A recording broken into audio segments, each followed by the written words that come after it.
Good evening friends. आप सबों का हार्दिक अभिनंदन है। इस क्विज सेशन में हम लोग क्विज सेशन के माध्यम से बहुत ही विस्तृत और बहुत ही शानदार तरीके से साधारण शब्दों में प्रश्नों की बेहतरीन तैयारी करेंगे और ये श्रृंखला जारी रहेगी आपकी सेवा में। बने रहिए इस चैनल में, देखते रहिए, सीखते रहिए, आगे बढ़िए। आपके स्क्रीन पर पहला प्रश्न इकोनॉमिक सेक्शन से है। Question number 24।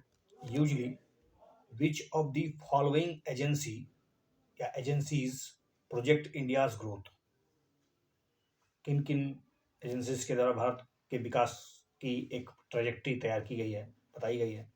Asian development, Moody's investor service, World Bank, Fitch rating, organisation for economic cooperation and development. I think you know about that. OECD के द्वारा लगभग लगभग आप देखें तो जितने भी ये एजेंसियाज हैं वो भारत के मतलब ग्रोथ के बारे में तो बताया ही है सबके सब।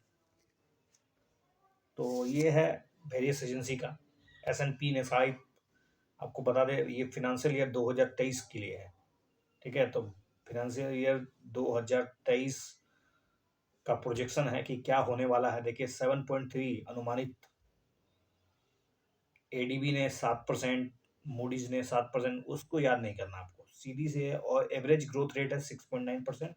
और ये जितने भी एजेंसियाज हैं, S&P हो, ADB हो, मूडी हो, फ्रिच हो, ठीक है, वर्ल्ड बैंक हो, RBI हो, सेबी हो, SBI हो, नॉट सेबी, IMF हो, OECD हो, ये सब के सब ने ग्रोथ प्रोजेक्टरी तो किया ही है और वेरियस सोर्सेस है। चलिए, विच of the following statement best describe the term entrenched inflation.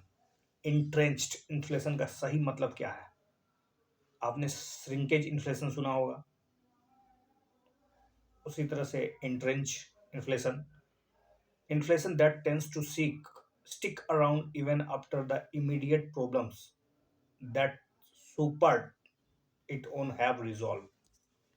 मतलब ये एक विशेष प्रकार का इंट्रेंच इन्फ्लेशन जो है, ये स्पेशल टाइप से इन्फ्लेशन। देखिए, इकोनॉमिक सर्वे में have presented N optimistic growth. आपने इकोनॉमिक सर्वे का देखा होगा, ध्यानपूर्वक पढ़ा होगा तो आपने सुना उसको। उसमें एक तरह से प्रेजेंट किया गया है इकोनॉमिक ग्रोथ को ऑप्टिमिस्टिक दृष्टिकोण से, optimistic growth outlook for the next year, but it did highlight the risk of an entrenched inflation। लेकिन इसने entrenched inflation पर भी बारहवीं की नजर रखी है। and hence higher and longer interest rates and a depreciating rupee leading to the higher current account deficit, but both on the account of the global headwind। ठीक है, headwinds। आपको पता होगा अभी सबसे ज़्यादा चिंता हम लोगों को इस बात का सता रहा है कि जो इंटरेस्ट रेट होगा वो जो फेडरल रिजर्व के द्वारा वो बढ़ा दिया जाएगा। और इसका परिणाम क्या होगा? इसका परिणाम सीधा सा बात है, हमारा डेप्रिसिएट करेगा मनी, आई मीन रुपी। उसके बाद करंट अकाउंट, इससे क्या होगा, हम लोग का बढ़ जाएगा, हायर करंट अकाउंट डेफिसिट बढ़ जाएगा। तो कहीं ना कहीं ये हमारे इन्फ्लेशन को भी कहीं ना कहीं बढ़ा सकता है। तो बढ़ाएगा ही definitely. Transitory inflation tends to be a short life and circumstantial. ये जो इन्फ्लेशन होता है ना, वो छोटे अवधि के लिए होता है, परिस्थिति विशेष होता है। वाइल जबकि जो इंट्रेंच्ड इन्फ्लेशन होता है tends to stick around even after the immediate problems. समस्या समाप्त हो जाने के बावजूद भी, जैसे आपको बताएं कि इकोनॉमिक ग्रोथ तो अचीव हो चुका है, हम लोग अपने ट्रेजेक्टरी पर आ चुके हैं, लेकिन उसके बावजूद भी इकोनॉमिक सर्वे कहता है कि हम लोगों का जो ग्रोथ रेट है लगभग उसको मेंटेन हम लोग कर चुके हैं, रिकवरी प्राप्त हो चुका है, लेकिन उसके बावजूद भी, समस्या समाप्त हो जाने के बाद भी इन्फ्लेशन जो है बरकरार है। तो inflation tends to stick around even after the immediate problems that suffered it on have resolved। if inflation were entrenched, अगर इन्फ्लेशन entrenched हुआ तो it would mean that the price would not come back down। तो price नीचे नहीं आएगा, वस्तुओं की चीजें कीमतें गिरेगी नहीं। And the new prices we see in the market would be more permanent fixture, ठीक है, in the economic life of the citizen.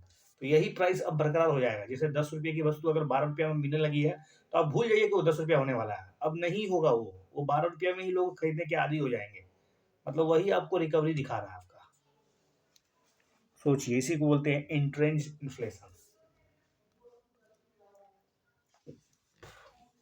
Which of the following can be considered a black swan event? A black swan events based on the terminology popularized by the author Nassim Nicholas Taleb. ये black swan events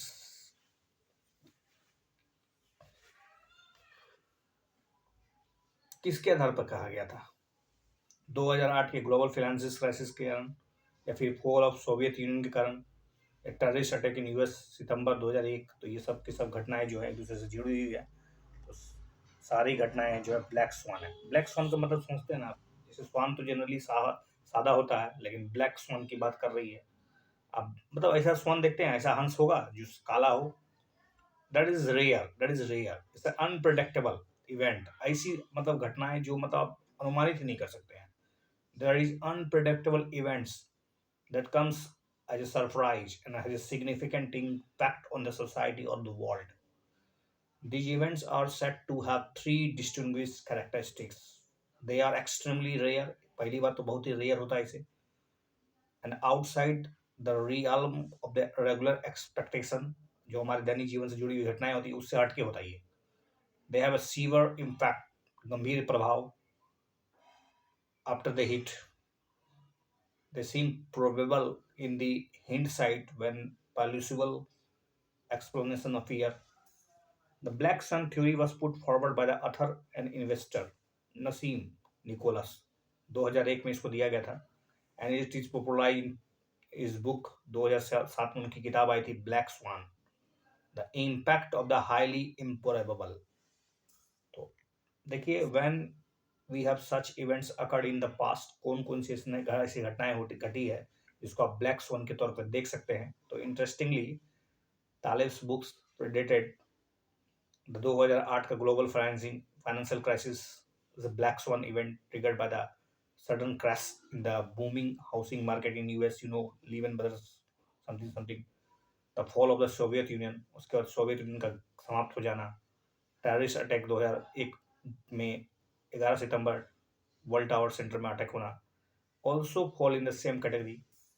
In the COVID-19 pandemic, is the COVID-19 pandemic is a black swan event? सोचिए, तालेब ने ऐसा कुछ नहीं बताया। Taleb does not agree with those who believe is it to be one. In an interview he called it a white swan. उन्होंने इसको white swan कर दिया, arguing that it was a predictable, क्योंकि ये अनुमानित था। And there was no excuse for companies and governments not to be prepared for something like this. जो चीज़ प्रमाणित है, जो चीज़ प्रिडिक्टेबल है, जो चीज़ से लड़ा जा सकता है, जिससे आप मतलब अपनी तैयारी कर सकते हैं, उसको हम ब्लैक स्वान क्यों कहें? उनका यही तर्क है। तो कोविड-19 is not a black swan. Consider the following statement regarding revenue receipt. Revenue receipt सीधी सी बात है, ऐसा रिसिप्ट जिसको मतलब आप प्राप्त करते हैं लेकिन बाद में उसको चुकाने के लिए किसी प्रकार का जिम्मेदारी नहीं लेते हैं। ये नॉन रिन्यूएबल होता है, मतलब इसके बदले आपको किसी चीज़ के चुकाने का कोई जरूरत नहीं है। ऐसा क्या? देखिए, revenue receipt creates a liability for the government. अभी तो मैंने हिंदी बता दिया, कोई लायबिलिटी तो क्रिएट होता ही नहीं है इसमें। Revenue receipt are regular and recurring in nature, या सब कॉस्ट यही फीचर है। They do not lead to any deduction in the government's asset. सरकार का इसमें इस एसेट में कोई बदलाव नहीं होने वाला है। तो बिल्कुल 2 और 3 absolutely is correct. Revenue receipt can be defined as those receipt which neither create any liability or no cause any reduction in the asset of the government. They are regular and recurring in nature, and government receives them in normal course of activities. Revenue receipt includes the proceeds from taxes and other duties levied by the center, the interest and the dividends it received on its investments. ध्यान रहे, interest की बात हो रही है, dividend की बात हो रही है इन्वेस्टमेंट से, ठीक है। And the fees and the charges of the government receive from its services. Simply कहे तो revenue received must satisfy two basic condition, दो महत्वपूर्ण condition. No liability. Revenue received do not create any liability for the government. For example, taxes received by the government, unlike borrowing, do not create any liabilities. जैसे आप उधार लेते हैं, चाहे internal ले external ले, वो तो आप पे कहीं ना कहीं आपकी लाइबिलिटीज क्रिएट कर देता है, लेकिन रेवेन्यू रिसिप्ट कोई लाइबिलिटीज क्रिएट नहीं करता है. दूसरा बात, इससे एसेट एसेट में किसी प्रकार का कोई रिडक्शन नहीं आता है, आपकी संपत्ति जो की तो रहती है. Revenue received do not lead to any reduction in the government's asset. So the government cannot show its earning from a sale of stake in a public sector undertaking as revenue received because the stake resulted in the reduction of its asset. जैसे कि आप अगर कोई public sector enterprises है और उसका disinvestment कर रहे हैं, तो वो तो आपके एसेट को कमी दिखाएगा ना, तो वो कभी भी रेवेन्यू रिसीव नहीं कराएगा, वो कहलाएगा capital receipt. Consider the following statement regarding the extended fund facility EFF. Extended fund facilities के बारे में पूछा जा रहा है. Extended fund facility is the lending facility of the IMF. It is mainly provides assistance to the countries for fulfilling their development needs. Amounts drawn under the extended fund facilities can be repaid over 5 to 10 years in an installment. Which of the statement is correct? Installment basis में आपको चुका देना पड़ता है क्या 5 से 10 साल के अंदर. मेनली ये डेवलपमेंट नीड्स के लिए दिया नहीं जाता है शायद. I think, let's see, it's B is the right answer of course. क्योंकि जैसे आप देख रहे हैं श्रीलंका में क्या हो रहा है, पाकिस्तान में क्या हो रहा है, अभी बांग्लादेश की भी वही हालात है, तो कहीं ना कहीं IMF का दरवाजा जो है अब लगातार खुलता जा रहा है इन देशों के लिए, लेकिन शर्तें बहुत कठोर है.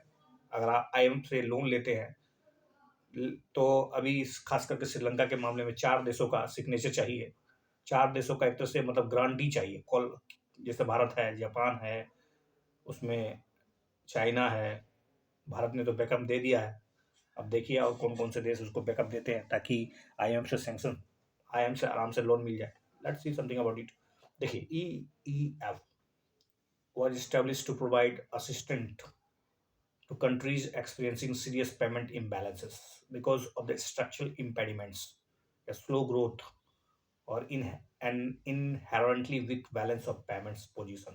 पाकिस्तान का बिग बैलेंस ऑफ पेमेंट देख लीजिए कितना, 3 से 4 बिलियन डॉलर बचा है उसके पास, मतलब कितना कुछ खास नहीं है, सब खत्म हो चुका है. श्रीलंका की हालात भी उसी तरह है. तो जिसके बैलेंस ऑफ पेमेंट सूख जाए, लगभग पटरी से उतर जाए, and EEF provides support for the comprehensive program, including the policy needed to correct the structural imbalances over an extended period.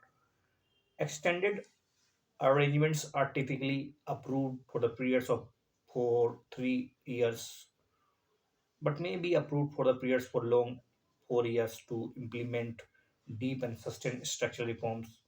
Amounts drawn under the EEF are to be repaid. आपको चुकाना पड़ेगा 4 से 4.5 से 10 साल के अंदर इन 12 सेमी एनुअल इंस्टॉलमेंट. 12 बराबर semi annual instalment में 4 से 10 साल के बीच में कुछ चुका देना है. As with the other IMF lending, the size of borrowing under the NEEF is guided by a country's financing needs, capacity to repay, and track record with the past use of IMF resources. पिछले record सारे check किए जाएंगे आपके. Which of the following reduce accumulation of the capital stock in the economic? Which of the following reduce accumulation of the capital stock in the economic? क्या कारण है कि हमारा जो कैपिटल स्टॉक है वो लगातार रिड्यूस होता जा रहा है? एक तो depreciation of asset, spending on infrastructure rather than the capacity building of the financial institution, दोनों कारण लगते हैं क्या आपको? डेप्रिसिएशन ऑफ एसेट, चीज़ों का कीमत घटना कहीं न कहीं आपके कैपिटल स्टॉक्स की अक्यूमुलेशन को घटाएगा। Definitely, let's see 1 and 2, only 1. Depreciation is a gradual decrease in the economic value of the capital stock of a firm.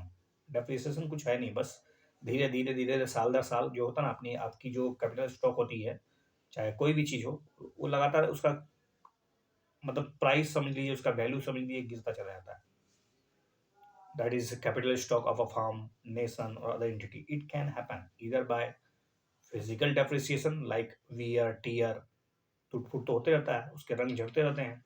अगर आपने कोई कंप्यूटर कीना है तो कंप्यूटर की वर्क क्षमता भी तो घटती है, तो डेप्रिसिएशन तो हो रहा है ना उसको. या फिर ऑब्सोलेंसेस, या फिर by the change in the demand for the services of the capital. हो सकता है उस चीज़ का डिमांड ही घट जाए आने वाले समय में.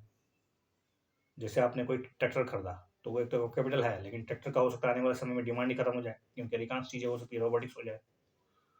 तो ये है डेप्रिसिएशन का तरीका. Capital stock is anything that adds the productive capacity of the economic. Capital stocks का मतलब होता है ऐसा कोई भी चीज़ जो प्रोडक्टिव हो, प्रोडक्टिव कर दे, मतलब कैपेसिटी को बढ़ा दे, प्रोडक्टिव कैपेसिटी को इंक्रीज कर दे. Spending on infrastructure actually increase the capital stock. अगर आप इंफ्रास्ट्रक्चर पे खर्च कर रहे हैं तो डेफिनेटली आप कैपिटल स्टॉक्स को बढ़ा रहे हैं, ना कि घटा रहे हैं. इसलिए तो भारत सरकार का इस बार 10 लाख करोड़ का पैकेज है इस बजट में कैपिटल इंफ्रास्ट्रक्चर के लिए. तो डेफिनेटली ये कहीं ना कहीं आपके कैपिटल स्टॉक्स को बढ़ाएगा. विच of the best describe bank rate. Bank rate जिस रेट पर लंबे अवधि के लिए कस्टमर को लोन मिलता है या बैंक को लोन मिलता है, ठीक है, तो इसका सही जवाब है C. It rate which the central bank lends to money commercial bank. या bank rate is the rate charge by the central bank for lending funds to the commercial bank. ठीक है, bank rate influence lending rates of the commercial banks. Higher the bank rate will translate to the higher lending rates by the banks. RBI जितना charge करेगी उसी के तुलनात्मक, उसी के proportion में बैंक भी अपने कस्टमर से चार्ज करेगी. अगर बैंक रेट ज़्यादा रहा तो कस्टमर से भी इंटरेस्ट रेट चार्ज ज़्यादा लेगी वो. सीधी सी बात है. हालांकि ये लॉन्ग अवधि के लिए होता है, शॉर्ट पीरियड के लिए नहीं होता है. शॉर्ट पीरियड के लिए आपको पता होगा क्या होता है. Repo rate, reverse repo rate आपने सुना होगा. The balance of payment includes both the current account and the capital account. Consider the following statement regarding this balance of payment के बारे में सोचिए. The current account includes a nation net trade in goods and service, its net earning or cross-border investment, and its net transfer payment. Cross-border investment क्या ये आपका current account में आएगा? The capital account is included in the calculation of national output. Capital account is included in the calculation of national output, while the current account is not. National output में नहीं जुटेगा current account. ये कैसा logic है?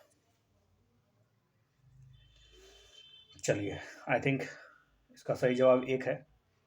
Balance of payment divides transaction into 2 accounts.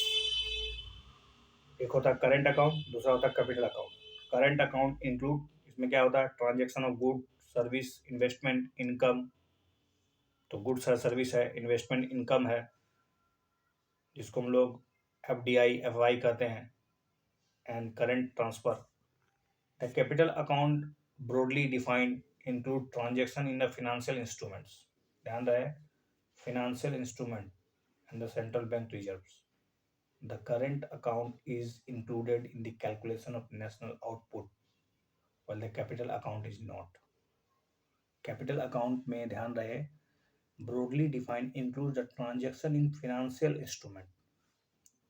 Financial FDI FI जो है ना, वो financial instruments है, तो वो capital account में आएगा, ना कि current account में. शेयर, बॉन्ड्स, क्या है सब, तो क्योंकि उसमें कोई चीज़ का निर्माण तो नहीं होता है ना, तो वो कैपिटल करंट अकाउंट इंक्लूड होगा कैलकुलेशन ऑफ नेशनल आउटपुट में.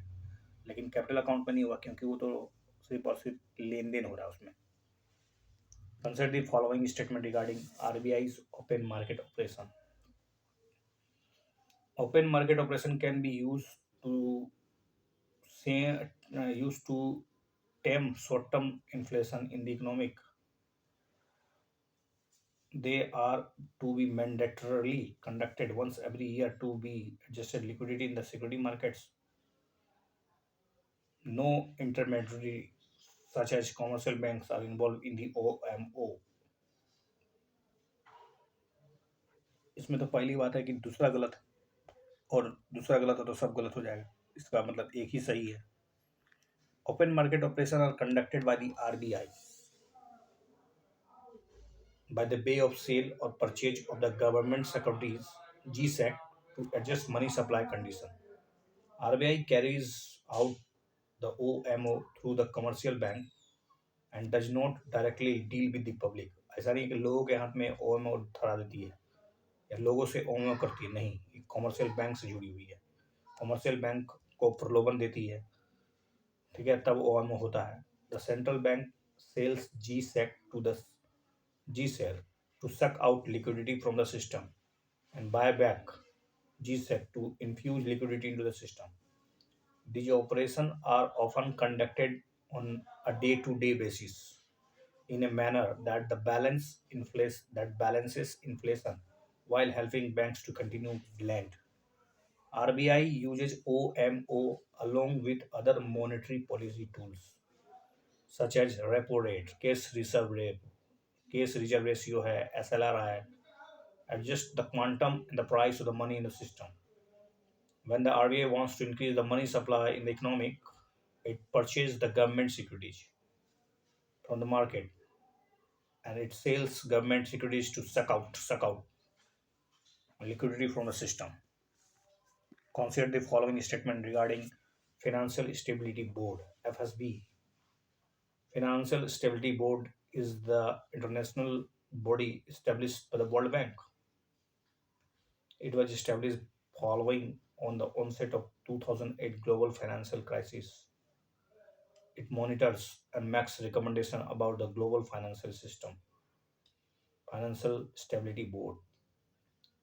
It is वर्ल्ड बैंक के द्वारा बनाया गया है या फिर किसके द्वारा? This is the question, this is the question. एक और तीन सही है। फाइनेंशियल स्टेबिलिटी बोर्ड एक इंटरनेशनल बॉडी है जो कि मॉनिटर और रिकमेंडेड करता है कि किस प्रकार से ग्लोबल फाइनेंशियल सिस्टम एक तरह से स्टेबल बना रहे, ठीक ठाक से चले। ग्लोबल फाइनेंशियल सिस्टम को एक तरह से सुझाव भी देता है। तो फाइनेंशियल स्टेबिलिटी नाम से स्पष्ट है, was established by the G20 leaders following the onset of the global financial crisis. तो जो ग्लोबल फाइनेंशियल क्राइसिस आया था तब इसकी स्थापना हुई थी G20 के द्वारा,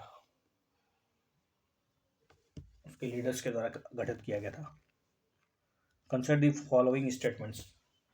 The evergreening of loans mean banks try to revive a loan that is on the verge of default by granting further loans to the same borrower.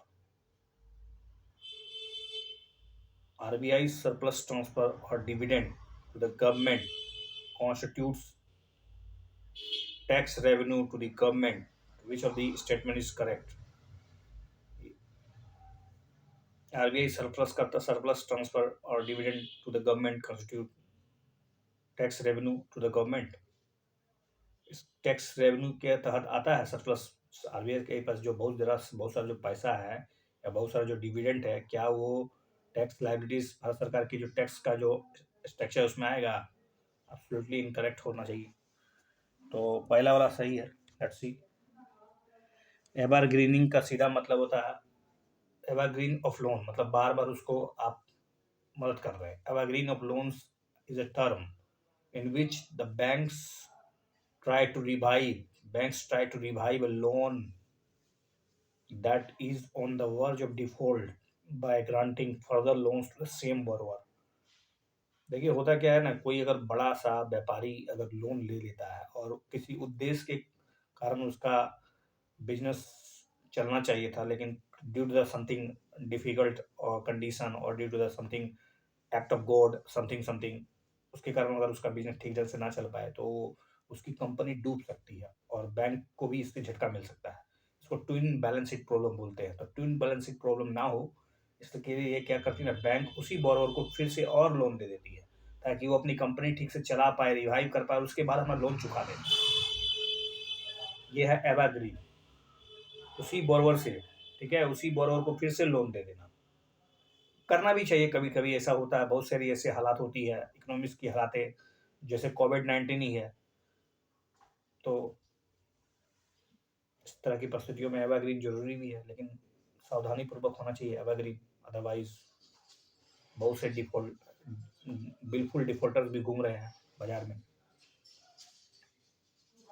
Dividend और surplus transfer from the RBI has become one of the biggest source of non tax revenue. ध्यान है, non tax revenue होता है for the centre, it's non tax revenue, not tax revenue, it's non tax revenue. अगला question है ecological and environment से। Consider the following statement regarding bagasses या bagasse, बागा बागा या बेगसेस, बेगसे या बेगसे या बगासे जो भी है, is a dry pulpy fibrous material that remains after crushing sugar cane और sorghum stalk to exact their juice. मतलब जूस, गन्ना को चूस लेने के बाद, गन्ना को मशीन में डाल देने के बाद जो शेष बचता है, क्या वही है क्या ये bagasses? It is primarily compose of lignin. It is used as a biofuel for the production of heat, energy, electricity. General statement है सब।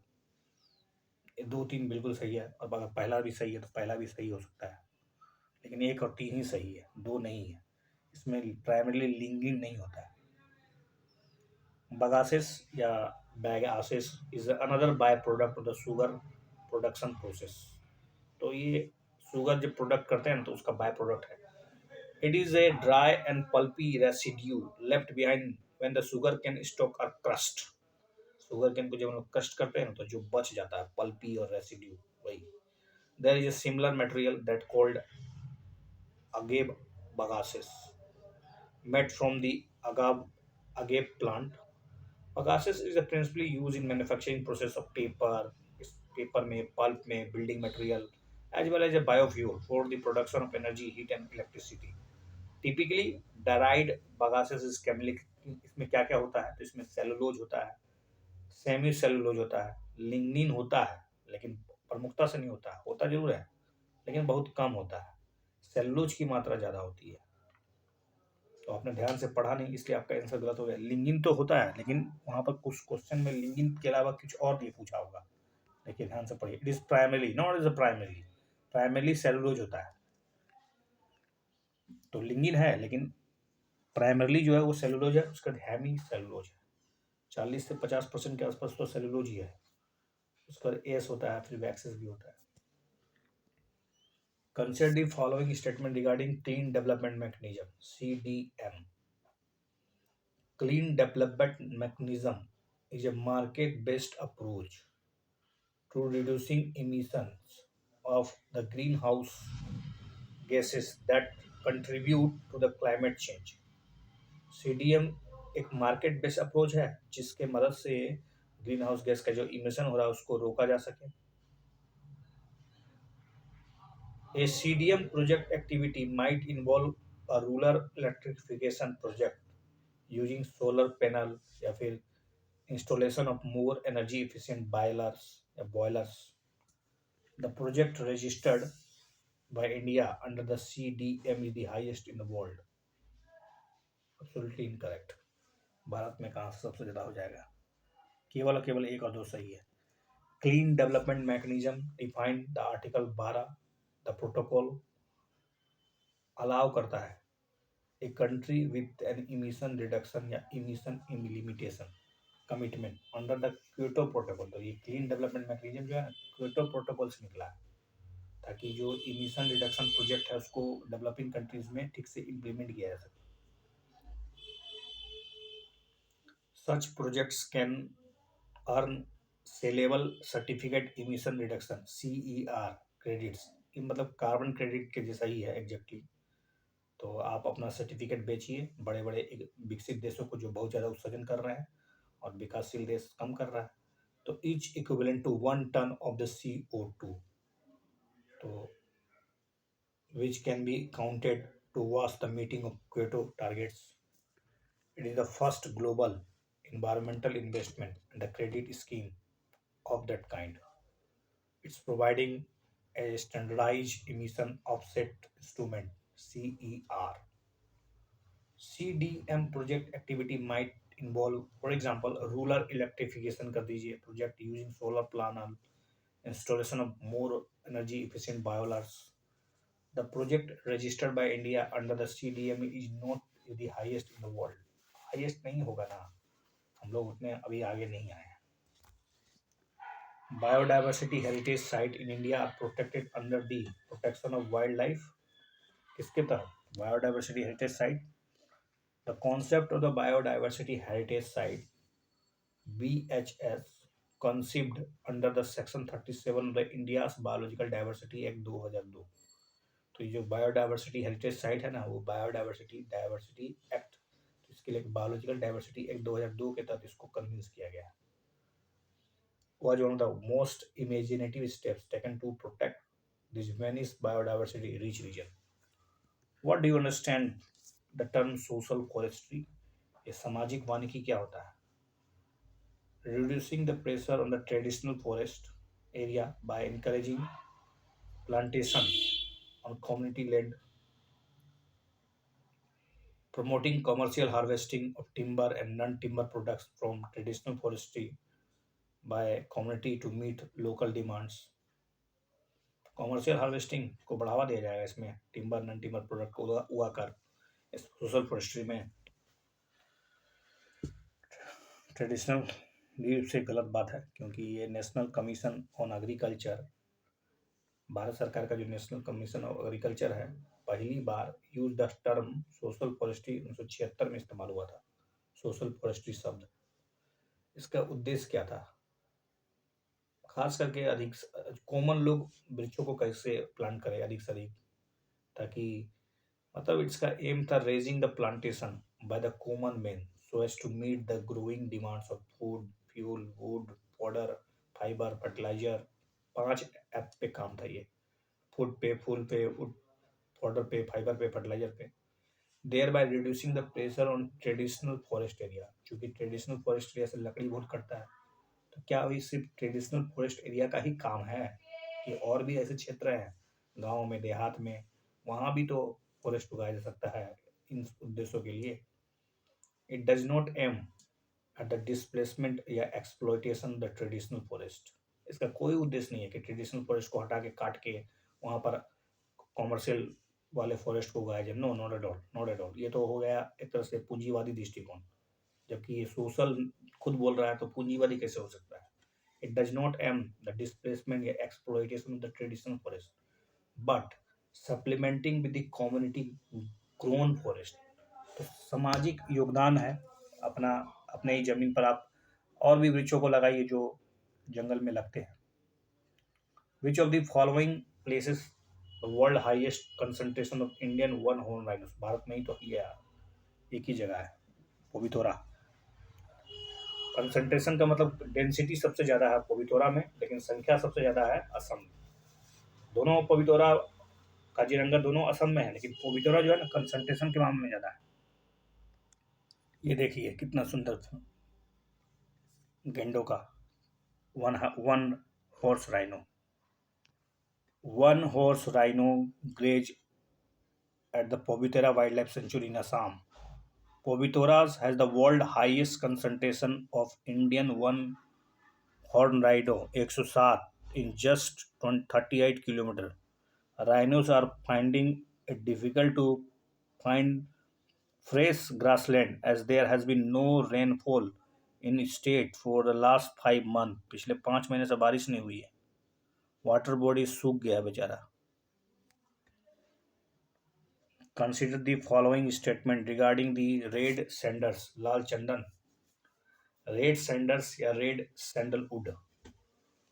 Sandalwood is a endemic tree species with the distribution restricted to the eastern Ghats of India. ऐसा तो नहीं। क्या eastern Ghats India में ही उगता है और कहीं नहीं उगता है दुनिया के किसी भी इलाके में? Under the foreign trade policy of India, the import and export of red sandal is prohibited. Import export prohibited है।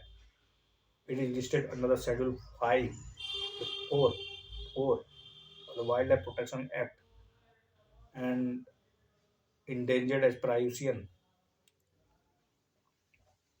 चलिए, सबके सब 1 और 3 सही है, बाकी प्रोहिबिटेड नहीं है भैया पूरी तरह से।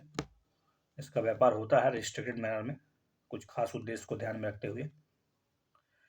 देखिए, ट्रैफिक एक global wild life trade monitoring organisation है जिसने स्पष्ट किया है, साइट्स भी है, the convention on the trade, international trade, convention on international trade in endangered species of wild and फोना।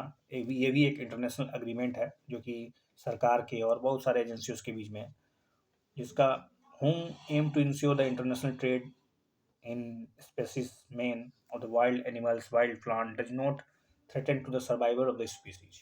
Red sanders या red sandalwood is an endemic tree species within the distribution restricted to the eastern Ghats of India. ये eastern Ghats के अलावा कहीं नहीं मिलता है। Under the foreign trade policy of India, the import of red sanders is prohibited while export is restricted. देखिए, red sandals तो import तो बिल्कुल आप नहीं कर सकते हैं, भूल के मत कीजिएगा, रेड सैंडल बाहर से तो मंगा ही नहीं सकते हैं, लेकिन एक्सपोर्ट तो करना ही पड़ेगा ना। अगर हम इसकी उत्पादन कर रहे हैं और ज़्यादा से ज़्यादा है तो हम क्यों इसको नहीं बेचेंगे? इससे हमको कमाई होगा, लेकिन रिस्ट्रिक्टेड मोड में होगा। ऐसा नहीं है कि धांधली हो, ऐसा नहीं हो कि मतलब खुलेआम हो और संकट में आ जाए, नहीं, रिस्ट्रिक्टेड मोड में हो सकता है एक्सपोर्ट, लेकिन इंपोर्ट तो पूरी तरह से बैन है। Listed under the 4 schedule 4 of the wild life protection act and endangered है IUCN के रेड लिस्ट में। Red sandal is very slow growing tree species, बहुत स्लो उगता है, and attain maturity in the natural forest 25 से 40 साल एक trees को बनने में लग जाता है। तो पुष्पा में दिखाया ना, पुष्पा सूखेगा नहीं, इस तरह का डायरेक्ट, और उसमें जो तस्करी दिखाई गई है वो कितना महंगा होता है, क्यों होता है, ओवरऑल यही दिखाने की कोशिश की गई है। Consider the following statement regarding the distribution of wetland in India. According to the national wetland inventory and assessment compiled by ISRO, wetland are spread over more than 10% of the total geographical area of India. इतना नहीं होगा। In a state-wise distribution of the wetlands, West Bengal is the top position. West Bengal में सबसे ज़्यादा wetlands है। Inland natural wetlands account for the maximum share compared to the coastal natural wetlands. मतलब आंतरिक भूमि में ज़्यादा है, ना कि कोस्टल एरिया में। इसमें कौन सा करेक्ट है? चलिए, बहुत ही आसान प्रश्न है, सी इज द राइट आंसर। क्योंकि ग्लोबली वेटलैंड्स पूरा का पूरा जो ग्लोबली दृष्टिकोण से 6.5% geographical area of the world, पूरा विश्व का जितना जियोग्राफिकल एरिया है उसका केवल 6.4% वेटलैंड से घिरा हुआ है। इन इंडिया बात करें, according to the national wetland inventory and assessment compiled, देखिए ये भी पूछा जा सकता है कि national wetland inventory and assessment किसके द्वारा कंपाइल किया गया? ISRO के द्वारा। तो बताया गया है कि वेटलैंड जो है ना वो लगभग 4.63% भूमि पर फैले हुए हैं भारत के टोटल जियोग्राफिकल एरिया का, जो 17.4% या जो भी हो 17.5% के आसपास। ये कितना है हमको बताइए आप? तो 4.63% of the total geographical area of the country. ठीक है, अब उसमें ध्यान दीजिए कि इनलैंड नेचुरल वेटलैंड जो है ना, इनलैंड नेचुरल वेटलैंड वो 43% के आसपास है, इनलैंड अंदर में। ठीक है, inland natural wetland and coastal area में जो है ना, कोस्टल नेचुरल वेटलैंड जो है वो 24% के आसपास है। तो इनलैंड आंतरिक भूमि में स्वाभाविक है, अब आंतरिक भूमि तो ज़्यादा है ना, तो स्वाभाविक है वेटलैंड्स का संख्या इनलैंड में ज़्यादा है, इनलैंड नेचुरल वेटलैंड ज़्यादा है, ना कि कोस्टल नेचुरल। अगर रिवर और स्ट्रीमी की बात करें तो ठीक है, इसकी संख्या आपको याद नहीं करनी है, और ना ही। तो India has 19 types of wetland, 19 प्रकार का वेटलैंड है हमारे यहाँ। और स्टेट वाइज डिस्ट्रीब्यूशन बताएं तो वेटलैंड सबसे ज़्यादा गुजरात में है, पूरे भारत का 17.5% के आसपास वेटलैंड जो है वो गुजरात में है। 17.5% total geographical area of the state and 22.7% total wetlands area of the country, thanks a long coast line. क्योंकि इसका कोस्टल एरिया बहुत ज़्यादा है ना, तो उसका 22.7% टोटल वेटलैंड्स एरिया यहीं पर पड़ता है, एरियाज ऑफ द कंट्रीज। तो गुजरात में नंबर 1 में है, उसके बाद फिर आंध्र प्रदेश में है, फिर यूपी में है, तब जाके वेस्ट बंगाल में है। तो गुजरात, आंध्रा, उत्तर प्रदेश और West Bengal. Which of the following can reveal pattern of the climate change of the earth? तो ट्री का रिंग कहाँ बताएगा, नहीं बताएगा, बताएगा। और study of inter glacial periods भी बता देता है कि वास्तव में क्लाइमेट चेंज हो रहा है क्या।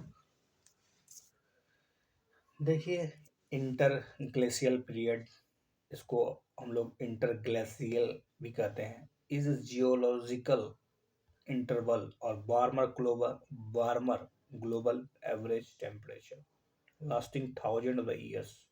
पिछले 1000 साल का टेम्परेचर क्या रहा होगा, एवरेज टेम्परेचर, उसको इंटर ग्लेशियल कह सकते हैं। That separate consecutive glacial periods within the ice age। देखिए प्रमाण क्या है, multiple advances and retreats of glacier and the sediments deposit in glacial lakes reveal the occurrence of the warm and the cold period in history of the earth. It is a strong evidence of the climate change because the trees are sensitive to the local climate condition such as rain, temperature. They give scientists some information about that the area's local climate in the past कैसा रहा होगा। For example, tree rings usually grow wider and wider and wider। Warm, जब गर्मी होता है तो वो चौड़ा हो जाता है। Wet years and they are thinner in the years। Wet years, wet years and they are thinner in the years when it is cold and dry। तो जाड़े के दिनों में, शुष्क ऋतु में छोटा हो जाता है, ये थिनर हो जाता है, पतला दिखेगा। आपका जो चक्री है ना, पतला पतला दिखेगा। और अगर वाइडर दिखे तो समझ जाइएगा गर्मी बहुत पड़ा था उस समय।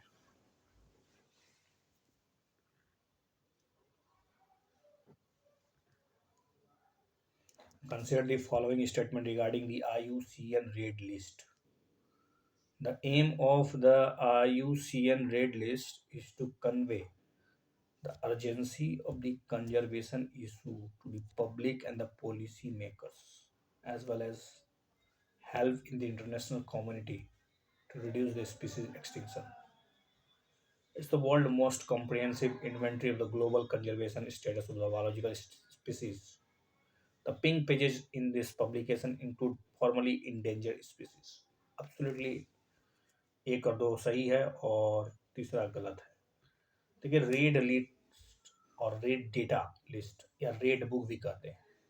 आयुसियन red list of threatened species founded in 1964, 1964 में इसकी स्थापना हुई थी, और दुनिया का world most comprehensive inventory of the global conservation status of biological species. The aim of the IUCN Red List is to convey the urgency of the conservation of the issue to the public and the policy makers, as well as the help the international community to reduce the species extinction. The pink pages in this publication includes critically endangered species। जो pink page में रखे जाते हैं ना, उसको critically endangered species कहते हैं। As the status of the species changes, the new pages are sent to the subscriber। The green pages are used to those species which were formerly endangered, जो पहले endangered थे but now are recovered to a point where they are no longer threatened। अब अगर वो खतरे से बाहर है तो उसको हम green page देते हैं। लेकिन passing the time, the number of the pink pages continue to increase, जो चिंता का विषय है। पिंक पेज की संख्या बढ़ती जा रही है। अगर पिंक पेज की संख्या बढ़ रही है तो समझ लीजिए हमारे संकट के दिन आ रहे हैं। The species are classified are UCN Red List into which of the following groups? List है एक्सटिंक्ट्स इन द वर्ल्ड है, डेटा नहीं, एक और चार इज द राइट आंसर। एक दो तीन चार सब है, डेटा डेफिशिएंट भी है। Species are classified by the IUCN red list into 9 group, 9 गो ग्रुप है। सबसे पहले तो EX है, एक्सटिंक्ट मतलब अब ये धरती पर है ही नहीं, कहीं नहीं है दुनिया, मतलब ब्रह्मांड में नहीं है, समझ लीजिए धरती पर नहीं है, ब्रह्मांड की जानकारी नहीं है, मतलब no none individual remaining.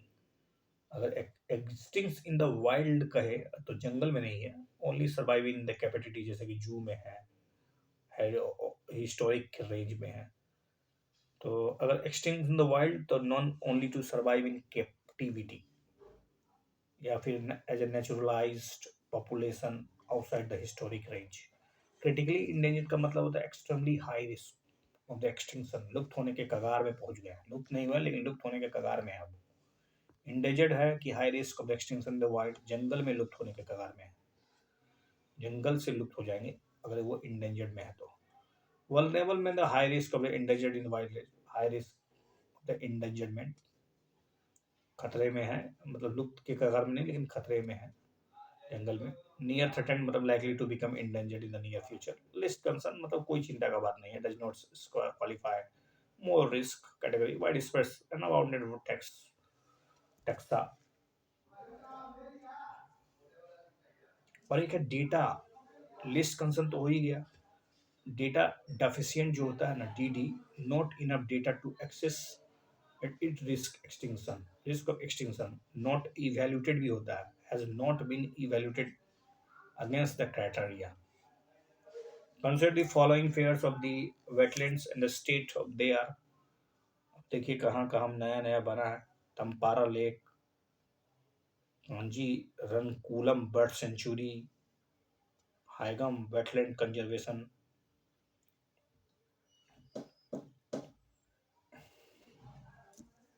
Only एक और दो सही है, मतलब ये तम्पारा लेक उड़ीसा में ही है, और कांजी कांजी रंजकूलम तमिलनाडु में है। लेकिन जो ये हाइगम वेटलैंड कंजर्वेशन है जो है वो जम्मू और कश्मीर में, Haigam wetland conservation reserve.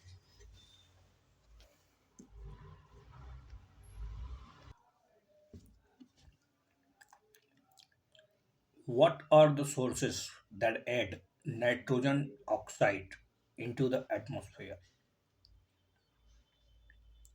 Bacteria living in soil, reaction of ultraviolet radiation with ozone, ozone के साथ रिएक्शन करके नाइट्रोजन ऑक्साइड बनाएगा, ओजोन टूटेगा तो O में बनेगा, वायुमंडल में NO है ये है तो NO2 बन सकता है, लाइटनिंग स्ट्रोक से बनता ही है NO। तो मेरे ख्याल से इसका सही जवाब है एक और तीन, दो नहीं। देखिए नाइट्रोजन ऑक्साइड की बात करें या nitrous oxide, emission occur naturally through many sources associated with nitrogen cycle है, which is the natural circulation of nitrogen among the atmosphere, plants, animals, and microorganisms that live in the soil and water. Nitrous oxide is actually removed from the atmosphere when it is absorbed by the certain types of bacteria, या फिर destroyed by the ultraviolet radiation। तो ये बनता नहीं है बल्कि destroyed होता है by the ultraviolet radiation or the chemical reaction। A natural source of nitrogen oxides occur from a lightning stroke। The very high temperature in the vicinity of a lightning bolt cause the gases oxygen and nitrogen into the air to react to form nitric oxide, and nitric oxide very quickly reacts with more oxygen to form nitrogen dioxide. Which of the following factors can lead to the creation of urban heat island? Vehicular emission, concrete and asphalt structure, deforestation, density of population। ये सब general सी बात है, सबके सब सही है। Urban heat island is an urban area that is significantly warmer than its surrounding rural areas due to the human activities। Vehicle exhaust emits carbon dioxide, nitrogen oxide, other greenhouse gases that capture heat. The concrete, the metals in the buildings, and the asphalt of the roads get heated up during the day. This heat is released during the night. And also, a crowded high-rise building of the cities trap the warm air and thus raise the temperature of the cities. बहुत संकट है. Forests moderate the temperature, cool the surrounding by the transpiration, and capture carbon dioxide that traps heat. Deforestation and low forest cover contribute to the urban heat islands. Density of population and industrial economic activity automatically increases the heat generated per unit area. Next question. Which of the following commodity or products each are considered as a minor forest produce? So mahua, seeds, teak, sal, leaves, wild honey, seeded tamarind. I think ये question UPSC पूछी है. तो महुआ seeds, महुआ के बीज minor है. Teak, teak कहाँ से minor हो जाएगा? तो let's see. 1 3 4 5. Forest produce can be divided into several categories. From the point of the view of the users, forest produce can be categorized into three types. एक timber है, दूसरा non timber है, एक minor है. Non timber forest product are non also minor forest. जो non timber होते हैं जिससे लकड़ी बड़े बड़े मतलब इम्पोर्टेंस जो संसाधन है उस वो नहीं मिलते हैं, तो जैसे नॉन टिम्बर फॉरेस्ट उसी को तो कह दिया जाता है माइनर फॉरेस्ट प्रोड्यूस या नॉन वुड फॉरेस्ट. देखिए ना, ये हनी है, तामारिन का जो हम लोग इमली चूसते हैं, चूस चूस के खाते हैं, ड्राई सिकाकाई, ये मोरबोलन, ये महुआ, हमारे गांव के आसपास खेत महुआ का फ्लावर चुनता है, सी लीव्स, साल का पत्ता, महुआ का सीड्स, चिरौंजी, चिरौंजी पॉट्स विथ सीड्स, ये काल मेघ, ये सब नॉन फॉरेस्ट नॉन टिम्बर है. Non timber. Consider the following statement regarding rumin- ruminant species. Ruminant are the herbivorous grazing mammals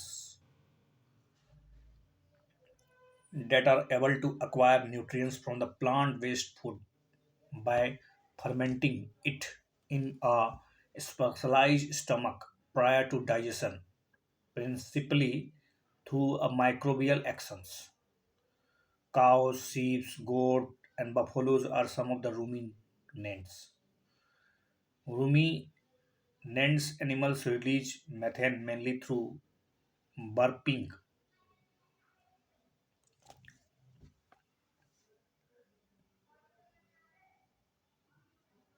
चबा चबा के जो खाता है जुगाली करने वाले जानवर, उसके बारे में पूछा जा रहा है.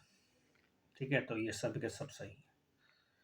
जो ruminant species are hooped, grazing या browsing herbivores that are chewed cud.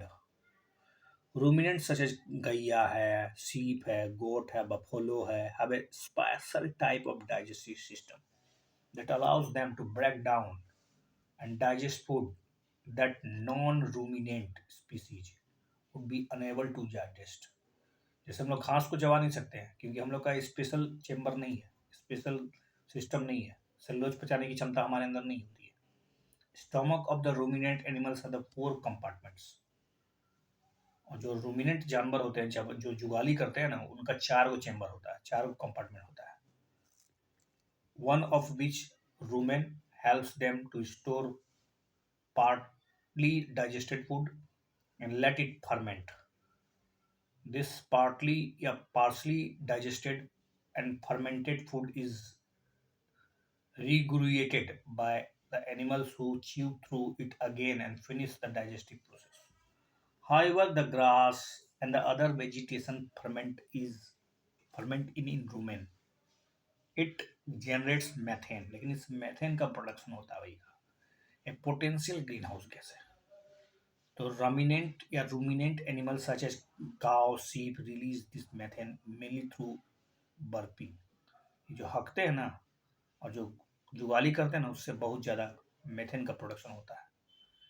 Given the very large numbers of cattle and sheep on farms in dairy producing countries, these emissions add up to a significant volume. It is estimated that the ruminant digestive system is responsible for 27% of all methane emission from human activity. सोच लीजिए 27% यही सब जानवरों का योगदान है methane के उत्पादन में। Consider the following statement regarding mangroves. Mangroves are salt-tolerant plant communities found in both tropical, subtropical, intertidal regions. In India, Gujarat has the highest mangrove cover. In India, there has been decrease in the mangroves cover. 90 से 2021 के दरमियान में mangrove का cover बढ़ा है, not घटा है, केवल एक सही है। Mangroves are the salt tolerant plant communities found in the tropical, subtropical, intertidal region. They are important refuge of the coastal biodiversity and also act as a bioshield against the extreme climate events with the threat of the climate changes and frequent tropical storm looming large. Planting more mangroves is a welcome development for India, which is at a coastline about 7,500 kilometers. India has about 1.49 million hectares of mangrove, according to the Indian Forest Report IFSR 2021. Mangroves in India are distributed across the 9 states and 3 union territories, जिसमें कि waste Bengal जो है वो highest mangrove cover करता है 2114 square kilometre के आसपास। Indian forest Indian state forest report का कहना है कि out that there has been an increase in the mangrove cover. Mangrove cover तो बड़ा है, पहले लगभग 4000 के आसपास था, तो आज लगभग 5000 के आसपास हो गया है square kilometre. State of the world mangrove 2022 किसके द्वारा निकाला गया? किसी के द्वारा नहीं, तो किसके द्वारा? State of world mangrove 2022 report ये निकाला गया है global mangrove alliance. Global mangrove alliance puts the total mangrove cover of the world 14.7 million hectare. State of world mangrove 2022 का रिपोर्ट का कहना है कि पूरे विश्व में 14.7 मिलियन हेक्टेयर हैं। और पूरा विश्व में कितना परसेंट है पता है?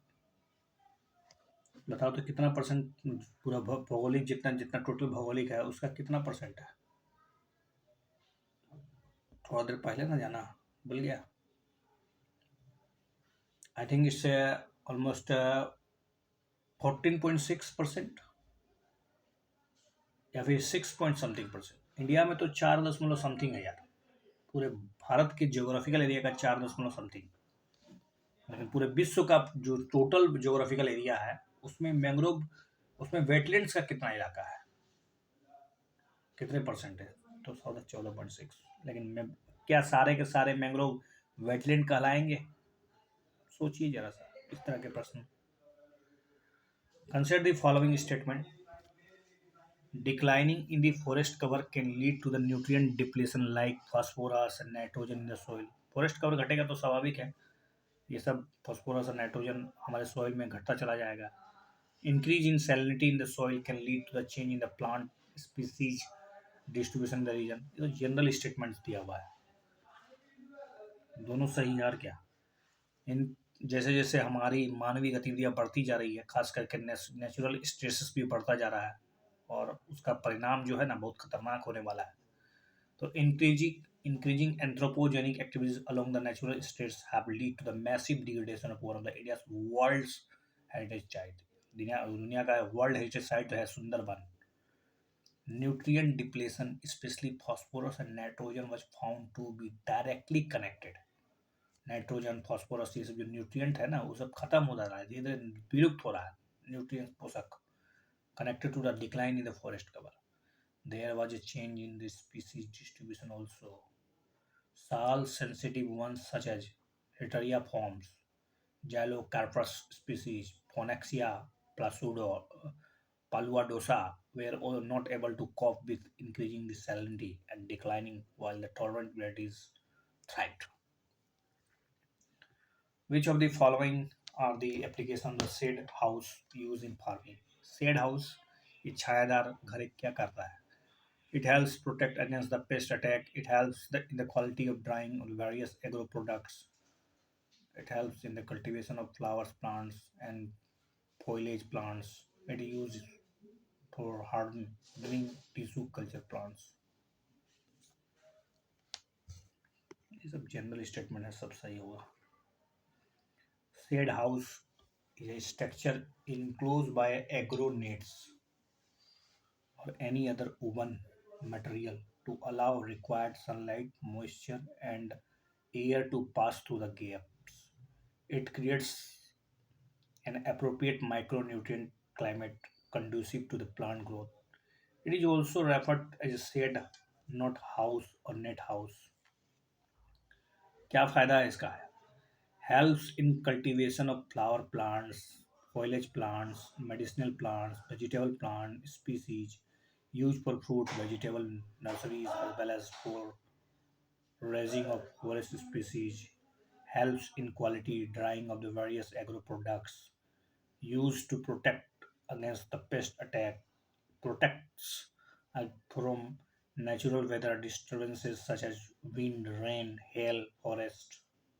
Frost से भी बचाता है. Used in the production of crop sapling, reducing its mortality during the hot summer days. Used for hardening tissue culture planets, etc. Consider the following statements. Mulch is a protective layer of material that it is spread on the top of the soil. As mulches slowly decompose, they provide organic matter which helps keep the soil loose. Which of the correct? Is a C. Organic mulch also improve the condition of the soils.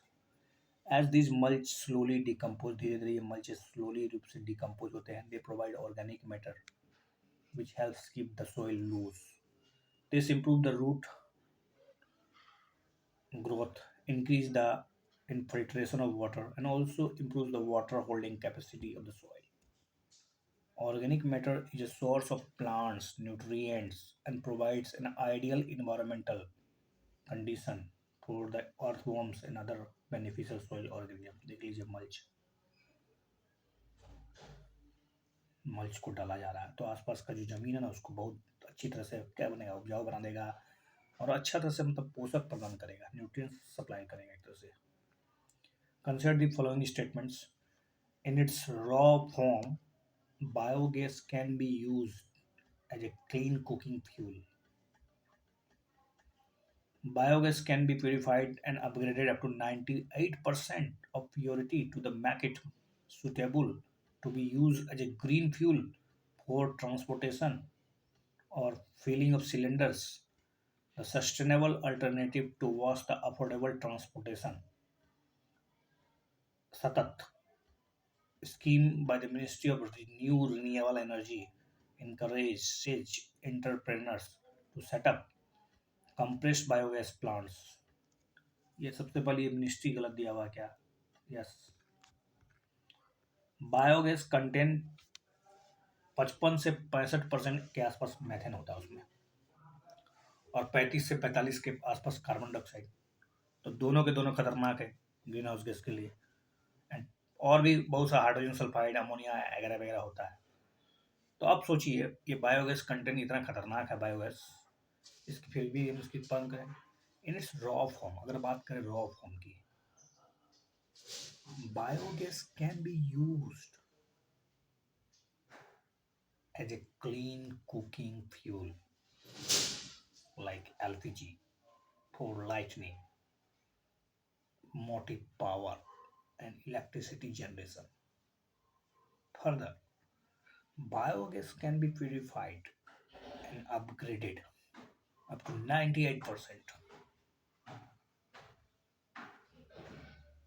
of purity to it's suitable to be used as a green fuel for the transportation of the filling of the cylinder.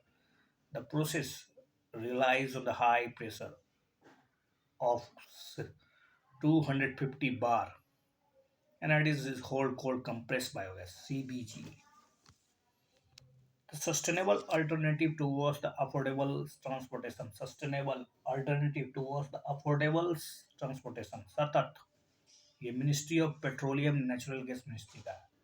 तो ministry of petroleum and natural gas के द्वारा सतत sustainable alternative towards the affordable transportation encourages entrepreneur to set up CBG gas plant लगाओ रे बच्चे produce and supply the CBG to oil and gas marketing companies for selling it as an automotive industrial fuels.